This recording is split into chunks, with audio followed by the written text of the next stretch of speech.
lagi di ibadah online kita bersama Kak Yohana. Puji Tuhan, kita masih dapat diberi kesempatan untuk mengikuti ibadah secara online. Kak Yohana mau undang adik-adik semuanya untuk menyiapkan hati karena kita mau menyembah Tuhan. Kita mau angkat lagu penyembahan kita Allah Roh Kudus.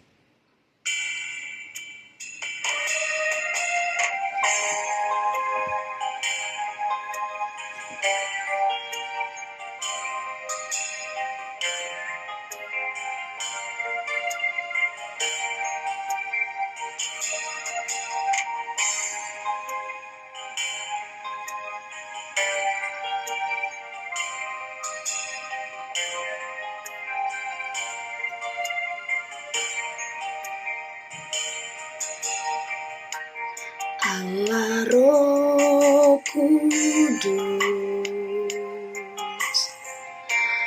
penuhi kami. Ku rindu Kau selalu dalam hidupku. Allah Roh Kudus, ubah hatiku, celikanku, jamalah ku rindu hadirat-Mu, ku sembah kudus, kudus, kuduslah Tuhan, dan ku sanjung Kau mulia, mulia bagi-Mu Tuhan. Kita mau ulangi lagu ini, kita mau undang Roh Kudus hadir di tengah-tengah ibadah kita, terlebih di hati kita masing-masing.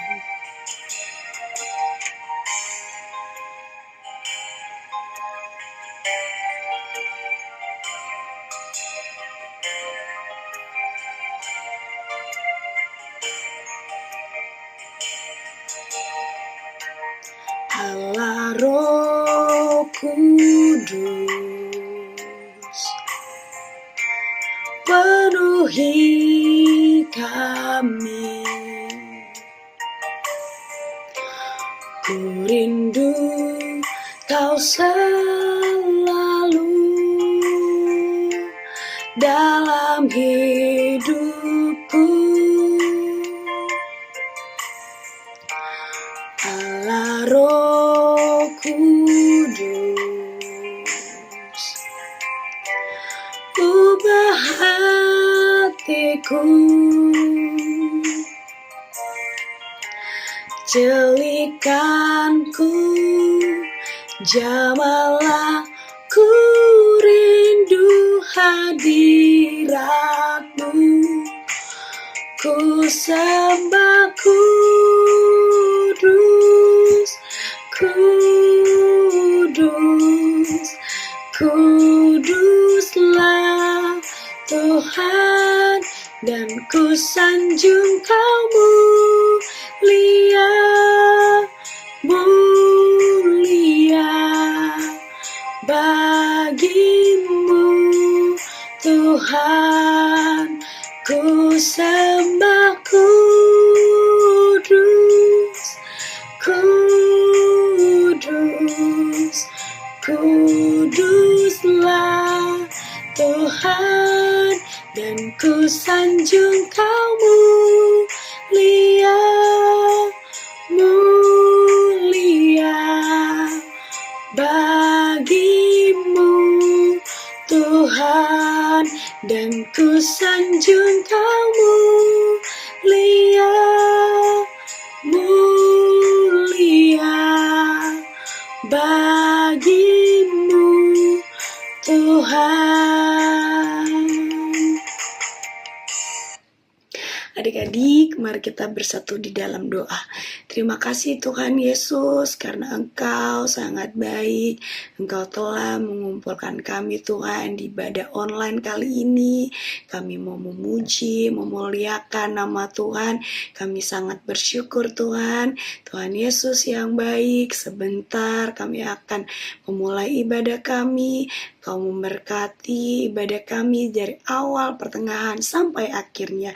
Biarlah Roh Kudus hadir di tengah-tengah ibadah kami, terlebih di setiap hati kami. Terima kasih Tuhan Yesus, terima kasih Roh Kudus. Kami juga mau berdoa setiap jaringan yang kami pakai, jaringan internet, biar Tuhan pimpin, biar Tuhan sertai Tuhan, supaya tidak ada kendala apapun Tuhan. Terima kasih Tuhan. Kami mau mulai ibadah online kami yang di dalam nama Yesus Kristus menjadi juru selamat kami hidup. Haleluya. Amin.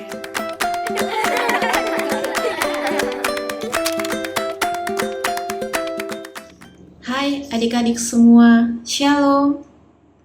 Kita bertemu lagi pada kesempatan saat ini bersama Kak Esterlina di sini. Kita akan memulai untuk mendengarkan firman Tuhan. Siapkan hati kalian, pendengaran kalian, fokus kalian untuk mendengarkan firman Tuhan. Amin. Amin. Pada kali ini, Kak Esther mau bercerita mengenai sebuah kisah di mana Tuhan Yesus mengusir roh jahat. Adik-adik, Tuhan Yesus itu berkuasa sehingga roh jahat pun, iblis pun takluk kepada Tuhan Yesus. Amin. Amin. Kisah ini terambil di dalam Markus pasal yang ke-5, ayat yang pertama sampai ayat yang ke-20. Ayo adik-adik, dibuka Alkitabnya, disiapkan Alkitabnya. Kita buka sama-sama Markus 5 ayat 1 sampai ayat yang 20. Di sini Kak Esther nggak baca semuanya. Di sini berjudul Yesus mengusir roh jahat dari orang Gerasa. Nah, Kak Esther kutip dulu judulnya. Yesus mengusir roh jahat dari orang Gerasa. Apa itu adik-adik roh jahat? Roh jahat itu adalah setan, iblis. Bahwa roh jahat atau iblis pun bisa masuk kepada orang, kepada seseorang adik-adik. Nah, kisah ini Kak Esther nggak baca semua, tapi menceritakan bagaimana seseorang yang kerasukan roh jahat disembuhkan oleh Tuhan Yesus. Di mana pada saat Tuhan Yesus masuk ke suatu daerah yang bernama Gerasa, adik-adik. Yang bernama Gerasa, ada seseorang yang tiba-tiba menghampiri Tuhan Yesus. Nah, orang tersebut kerasukan roh jahat. Bukan hanya satu jenis adik-adik, tetapi banyak, seperti pasukan yang namanya adalah legion adik-adik. Jadi sekumpulan pasukan iblis berkumpul di dalam diri orang tersebut. Adik-adik, bagaimana? Coba bayangin adik-adik, ada seseorang di mana di dalam dirinya banyak berkumpul roh-roh jahat, sehingga orang tersebut ketika berpikir, ketika bertindak, ketika melakukan sesuatu itu dipengaruhi di bawah kuasa roh-roh jahat tersebut adik-adik.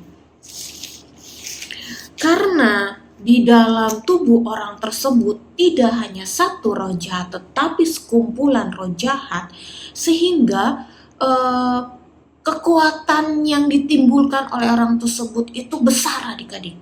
Di ayat yang ke 4 adik-adik, coba kita baca.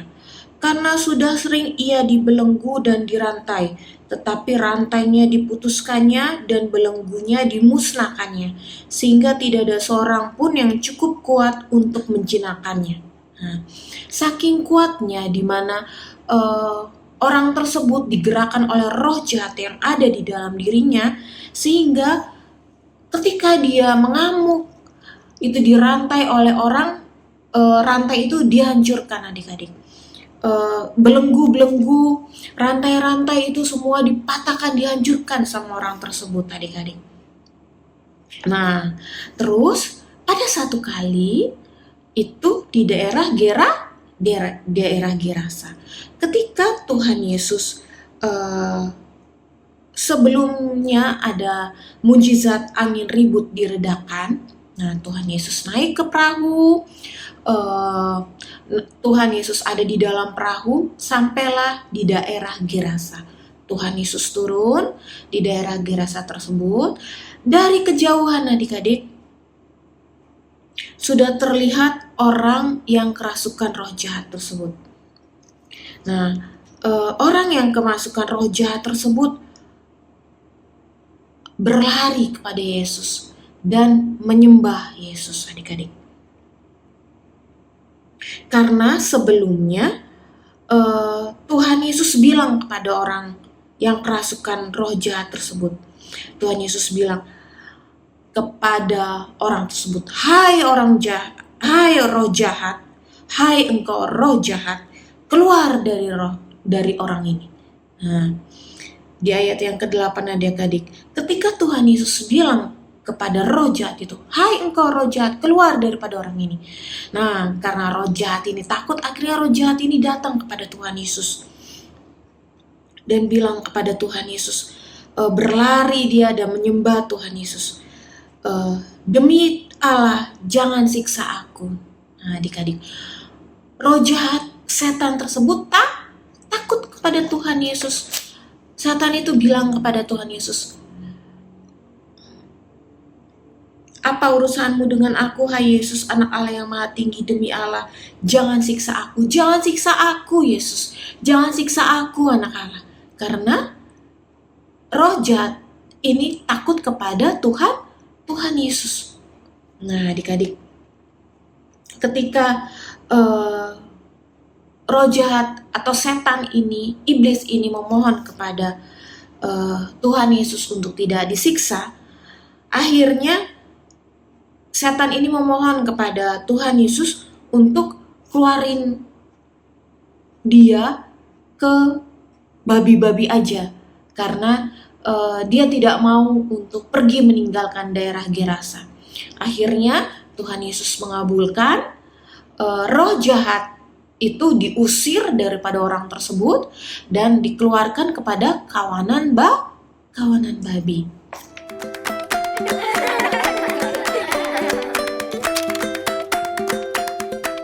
Ketika roh jahat itu keluar daripada orang tersebut, adik-adik, orang tersebut akhirnya sembuh nggak? Sembuh. Di mana orang tersebut akhirnya dibebaskan, sehingga roh-roh jahat itu keluar semua daripada tubuhnya, dan orang tersebut pun kembali sehat, kembali sembuh. Orang-orang yang melihat kejadian hal itu, apalagi gembala babi-babi itu adik-adik, ketika babi itu di satu kumpulan kawanan babi yang berjumlah kurang lebih 2.000 katanya. Ada gembalanya di situ. Bagaimana gembalanya melihat iblis setan itu diusir dari seseorang dan pergi ke kawanan babi-babi itu.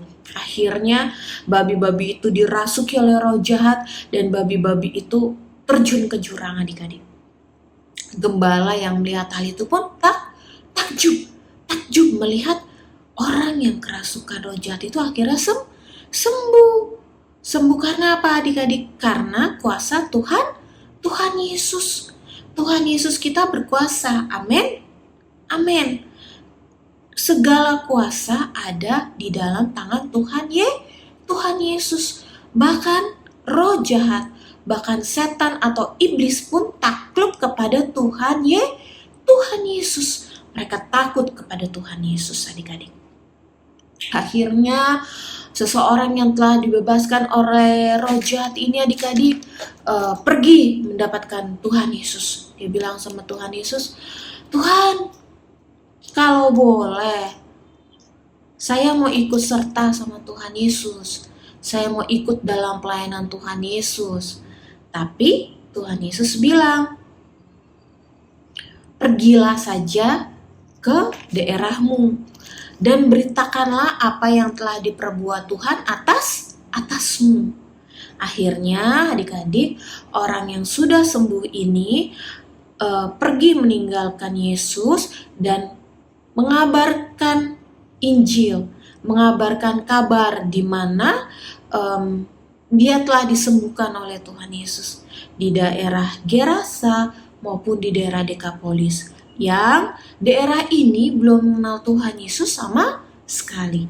Akhirnya orang tersebut menjadi saksi dan menceritakan bagaimana kebaikan Tuhan Yesus di dalam kehidupan orang tersebut. Amin adik-adik. Nah, kisah ini mengajarkan apa sih Kak? Yang pertama, kisah ini mengajarkan bahwa di dalam Tuhan Yesus terdapat kuasa adik-adik. Tuhan Yesus berkuasa tidak hanya di surga namun ada di bumi, yaitu ada di dalam Matius 28 ayat 18. Bahwa adik-adik, Tuhan Yesus yang kita sembah, Tuhan Yesus yang kita sanjung, Yesus yang kita sembah itu mempunyai kuasa di surga maupun di bumi, di mana kuasa iblis, di mana roh jahat takut dan takluk kepada Tuhan Yesus. Itu ada di Matius 28 ayat 18. Yang kedua, adik-adik, Tuhan Yesus pun memberikan kuasa kepada orang-orang yang percaya kepada Tuhan Yesus. Di sini siapa yang percaya kepada Tuhan Yesus? Keser percaya adik-adik. Di sini adik-adik percaya juga sama Tuhan Yesus? Amin. Orang yang sungguh-sungguh percaya dan taat pada Tuhan Yesus diberi kuasa untuk menginjak ular, kalajengking, dan kuasa untuk menahan musuh. Ular, kalajengking, musuh itu berbicara atas setan, atas iblis, atas roh-roh jahat. Sehingga orang-orang yang percaya kepada Tuhan Yesus pun dapat mengusir setan dan mengalahkan setan. Jadi adik-adik, pada saat kita mendapatkan orang yang tiba-tiba kerasukan setan, apabila kita dekat kepada Tuhan Yesus, percaya kepada Tuhan Yesus, kita pun dapat mengusir setan. Kita pun dapat membebaskan orang tersebut dari ikatan setan. Yang ketiga, bahwa orang-orang yang percaya dan taat kepada Tuhan Yesus, ada apa di dalam dirinya? Ada Roh Kudus. Roh Kudus yang ada di dalam kita lebih besar daripada roh-roh yang ada di dalam dunia. Ketika kita percaya kepada Tuhan Yesus, ada Roh Kudus di dalam diri kita, sehingga kita dapat mengaku kepada Dia, Yesus adalah Tuhan, Yesus adalah Allah, sehingga kita dapat menyembah Dia. Dan ketika kita mengaku Yesus sebagai Tuhan, Roh Kudus ada di dalam kita. Ketika Roh Kudus ada di dalam kita, kita pun dapat mengalahkan setan di dalam nama Yesus gitu adik-adik. Ketika ada orang yang kerasukan, ataupun ketika kita pergi ke suatu tempat yang gelap, ataupun suatu keadaan, suatu ruangan yang dipenuhi dengan roh jahat, kita pun dapat mengusir roh jahat tersebut adik-adik dengan kuasa apa? Dengan kuasa Yesus Kristus. Di dalam nama Tuhan Yesus Kristus, keluar iblis, keluar setan. Amin adik-adik, kita harus yakin dan percaya. Karena kuasa setan dan kuasa iblis sudah dikalahkan. Di mana adik-adik? Ketika Tuhan Yesus mati di atas kayu salib. Kuasa iblis, kuasa setan telah dipatahkan. Yang keempat pelajarannya adik-adik. Pada saat kita tunduk kepada Tuhan, maka kita dapat mengalahkan iblis dan iblis pun lari daripada kita. Itu ada di dalam Yakobus 4 ayat 7. Dikatakan di situ demikian, tunduklah pada Allah dan lawanlah iblis, maka iblis akan lari daripadamu. Jadi, kuncinya apa adik-adik? Yang pertama kita harus percaya sama Tuhan Yesus. Yang kedua kita harus taat pada Tuhan Yesus. Ketika kita percaya dan taat kepada Tuhan Yesus, Roh Kudus akan membimbing hidup kita, dan Roh Kudus yang ada di dalam diri kita lebih besar daripada roh-roh yang ada di dunia ini, sehingga kita bisa mengalahkan kuasa setan di dalam nama Tuhan Yesus. Amin adik-adik. Nah, ayat hafalannya sore hari ini ada di dalam 1 Yohanes 4 ayat 4. 1 Yohanes 4 ayat 4. Bisa dibuka kitabnya. 1 Yohanes ada di mana? Di perjanjian baru. 1 Yohanes 4 ayat 4. Kita baca bareng-bareng adik-adik. 1, 2, 3. Kamu berasal dari Allah anak-anakku, dan kamu telah mengalahkan nabi-nabi palsu itu, sebab roh yang ada di dalam kamu lebih besar daripada roh yang ada di dalam dunia. Amin adik-adik. Nah, jadi minggu ini ayat hafalannya ada di 1 Yohanes 4 ayat 4. Demikianlah firman Tuhan pada saat ini. Kiranya firman Tuhan ini boleh tertanam dalam hati kita, dan kita boleh simpan firman Tuhan, dan kita boleh renungkan dan lakukan di dalam hidup kita. Mari kita berdoa.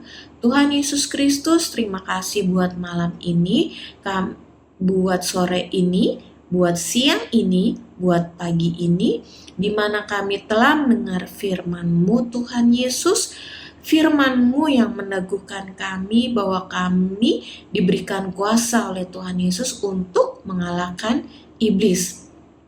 Sehingga iblis pun lari daripada kami dengan kuasa nama Yesus. Karena kami percaya Tuhan Yesus yang kami sembah berkuasa di surga maupun di bumi. Terima kasih Tuhan, dan biarlah Roh Kudus-Mu selalu ada dalam hati kami yang mampu mengalahkan roh-roh jahat yang ada di dunia ini. Ampuni dosa dan kesalahan kami, ajari kami untuk kami selalu dekat kepada Tuhan Yesus. Di dalam nama Tuhan Yesus Kristus kami berdoa. Amin. Amin adik-adik. Bye-bye.